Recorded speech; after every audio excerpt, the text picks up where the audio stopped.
Киләһе котлау сәламен тыңларга Зәңгәр экрандар янына Морак авылында яшәүче Аллымуратов Ринат Ришат улын сакырабыз.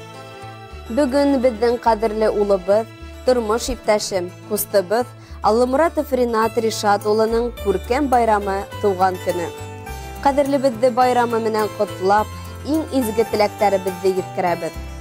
Курай моңындай одан гомер, корыстай ныклы һаулык, ап-ак бәхет, артабанда шатлык куаныстарга төренеп, одан-удак яшәүеңне теләйбез.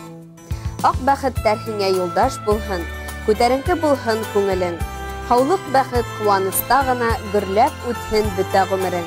Иң изге теләктәр менән барлык тугандарың.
Күңелдәрдә